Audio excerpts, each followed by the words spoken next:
Hey gente, ¿cómo están? Bienvenidos a un episodio más de Minutos de Medicina. Hoy estudiaremos el ojo.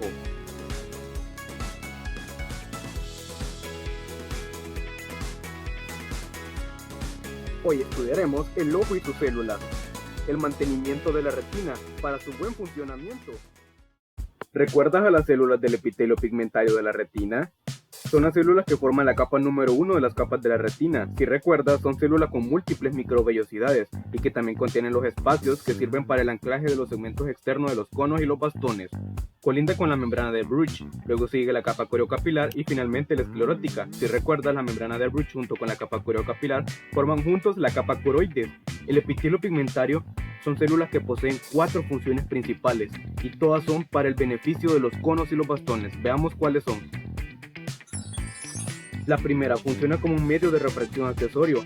Las células del epitelio pigmentario no forman parte del aparato dióptrico, es decir, no forman parte del sistema principal de medios de refracción del ojo que absorben o refractan la luz sobre la retina, sino que es un medio de refracción accesorio. Su estratégica posición trasero o posterior a los conos y los bastones sirve de mucho para que cuando los rayos ultravioleta penetren sobre la retina, las células del epitelio pigmentario absorben o refractan la luz y la mantienen sobre la retina.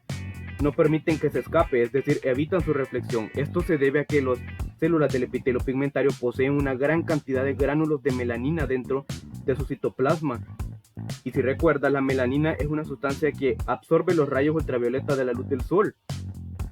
Una segunda función es que forman la barrera hematorretiniana, es decir, una barrera que divide la sangre de la retina.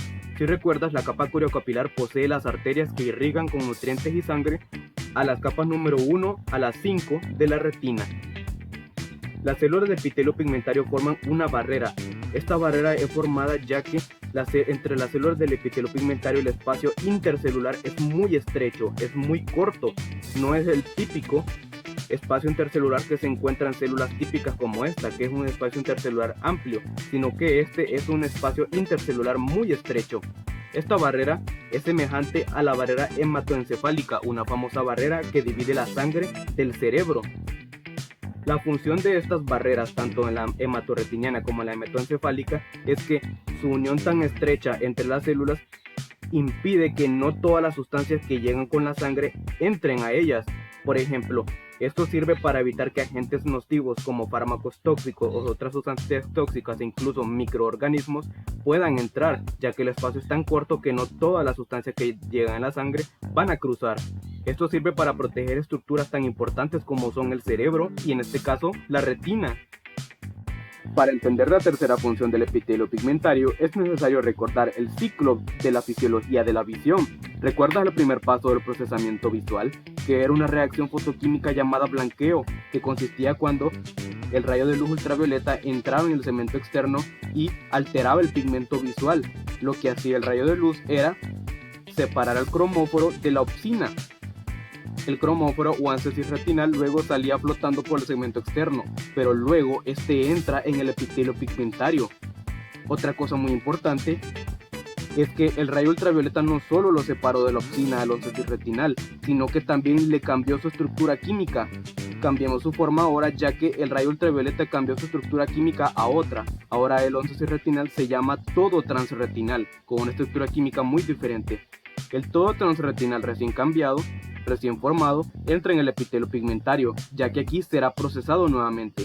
El todo transretinal avanza y luego aparece una proteína que produce el epitelio pigmentario. Esta proteína se llama la proteína específica del epitelio pigmentario de la retina, o también conocida como isomerasa de retinal. Lo que hace esta proteína es que recicla o cambia el todo transretinal, la modifica nuevamente químicamente. Luego el todo transretinal deja de ser todo transretinal y este nuevamente es 11 cisretinal. Lo que hace la proteína específica del epitelio pigmentario de la retina es regenerar el 11 cisretinal, es decir, recicla el cromóforo y así mantiene la tercera función, que es la restauración de la fotosensibilidad. El cromóforo o el 11 cisretinal puede regresar nuevamente a formar el pigmento visual.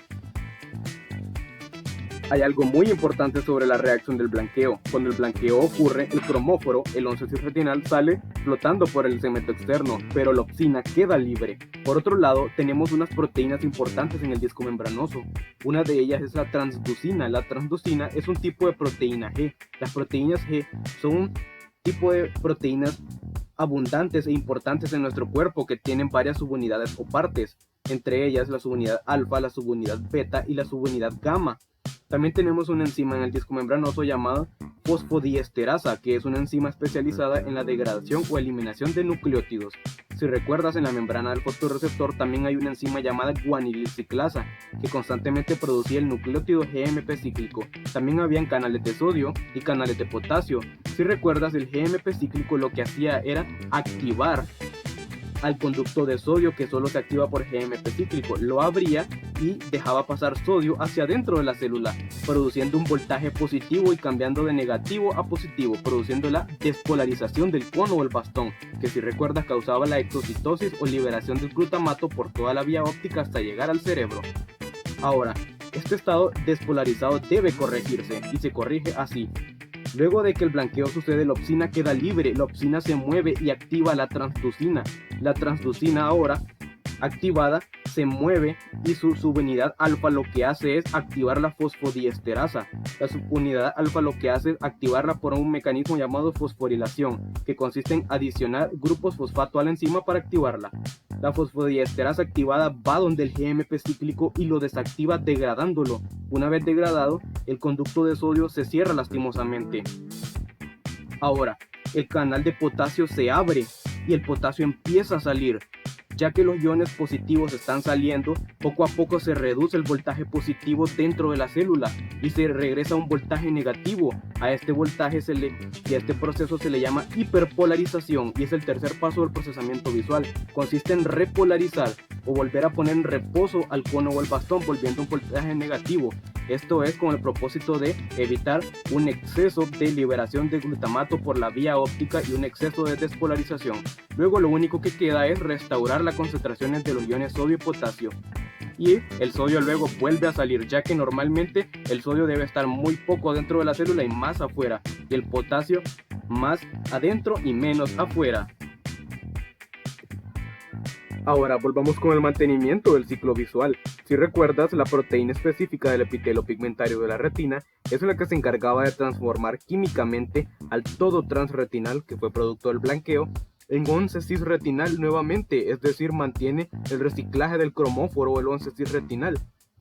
Esta proteína es producida por el epitelio pigmentario de la retina, si lo recuerdas. En los bastones, el reciclaje del cromóforo se da exclusivamente en el epitelio pigmentario, así como en los conos, ya sea conos L, conos M o conos S, también se da por el epitelio pigmentario, pero hay un grupo de células adicionales que realizan el reciclaje del cromóforo exclusivamente para los conos. Estas células son las células de Müller. Estas células, si recuerdas, son células gigantes que son células gliales especializadas. También se encargan de realizar el reciclaje del cromóforo exclusivamente para los conos. En resumen, esta función del epitelio pigmentario de la retina es la restauración de la fotosensibilidad y mantener el ciclo visual normal.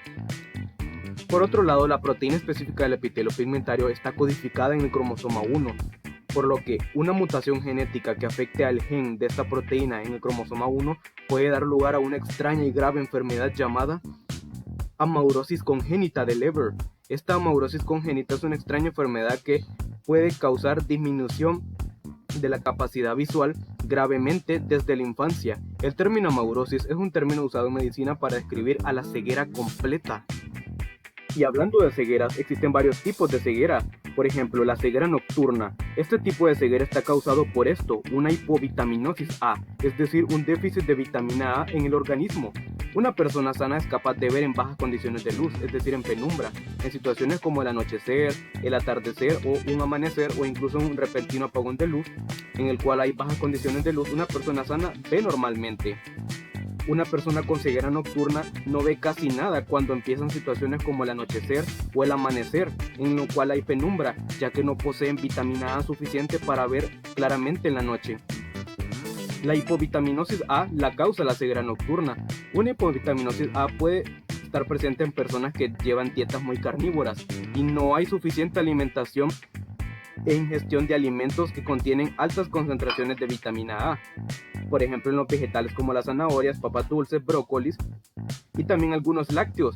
Incluso también puede haber hipovitaminosis A en personas que presentan casos de desnutrición, en el cual en estas personas todos los nutrientes como los carbohidratos, los lípidos, proteínas y vitaminas están deficientes, entonces también puede presentarse en estas personas con malnutrición. Una ceguera nocturna realmente no es un trastorno relativamente grave, ya que puede corregirse rápidamente con una dosis de vitamina A en intravenosa, por ejemplo. Cualquier lesión, como por ejemplo una hemorragia, tumor o traumatismo que afecte a cualquier parte de la vía óptica, por ejemplo, al nervio óptico en su salida del ojo, al quiasma óptico y el tracto óptico, al cuerpo geniculado lateral del tálamo, a la radiación óptica, que son los axones de las neuronas del cuerpo geniculado lateral. Cualquier lesión en estas vías puede dar un cuadro de ceguera, e incluso una lesión en el lóbulo occipital que dañe el área visual primaria o área 17 Brodmann puede causar amaurosis, es decir, ceguera completa. Cuarta función del epitelio pigmentario: fagocitosis de discos membranosos. La fagocitosis es un proceso especializado de endocitosis por medio del cual las células comen o tragan partículas muy grandes, así, partículas grandes como tejidos celulares muertos que ya no se necesitan, o también microorganismos que quieran atacar nuestras células como bacterias y virus. Lo realizan diversas células especializadas como las del sistema inmune y también células no inmunológicas como las del epitelio pigmentario, por ejemplo. El epitelio pigmentario fagocita discos membranosos que ya han sido expuestos a la luz suficiente y que ya no sirven y dieron su vida útil.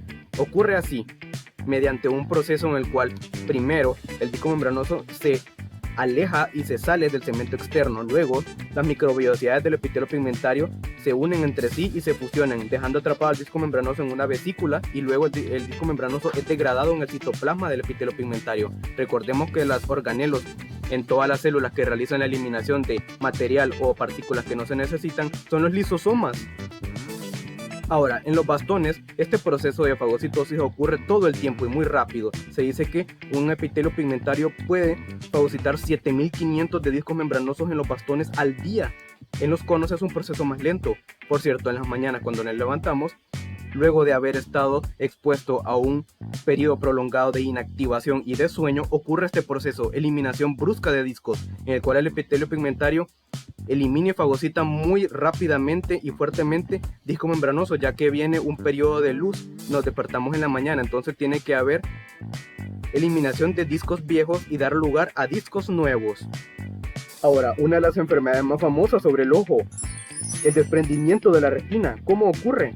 Aquí tenemos la capa cuerocapilar, membrana de Bruch, epitelio pigmentario y los conos de los bastones, y luego todas las demás capas de la retina. El desprendimiento consiste en que, por diversas causas, los conos y los bastones se desgarran o desprenden del epitelio pigmentario, se despegan, dejando incomunicadas a todas las capas de la retina del epitelio pigmentario. Puede deberse a diversas causas como traumatismos, lesiones iatrogénicas, es decir, lesiones causadas accidentalmente por médicos en operaciones quirúrgicas tal vez. También una complicación de pacientes diabéticos o con miopía avanzada. También puede deberse a retracción del cuerpo vítreo, que es una enfermedad de la vejez en la cual el cuerpo vítreo se desgarra de la cámara vítrea y también jala consigo a la retina. También puede deberse a inflamaciones severas. Algunos síntomas son los siguientes. El más famoso, miodesopsias, que también se le conoce como moscas volantes. El paciente ve líneas o círculos que se mueven en el aire y son transparentes. También puede ser causa de ceguera. Recuerda que la capa cuerocapilar tiene las arterias que nutren con sangre a la retina en sus capas 1 a 5. Cuando ocurre el desprendimiento de la retina y se despega traumáticamente, se priva de todos los nutrientes y sangre, por lo que ya no tiene nutrientes. Entonces, hay una necrosis de conos y bastones y no se trata el desprendimiento de la retina, es decir, mueren conos y bastones porque no tienen los nutrientes necesarios para funcionar. Y los conos y bastones que quedan vivos no pueden ver lo suficiente porque tampoco están recibiendo vitamina A de la sangre. Entonces, si no se trata a tiempo, el desprendimiento de la retina puede causar ceguera. También, cuando el desprendimiento de la retina sucedió, las arterias de la capa cuerocapilar se dañaron y pudo haber eritrocitos o glóbulos rojos que se desprendieron y que salieron en un espacio, se salieron de las arterias. Esta presencia de los glóbulos rojos atrapados fuera de las arterias es la causa de las miodesopsias o moscas volantes.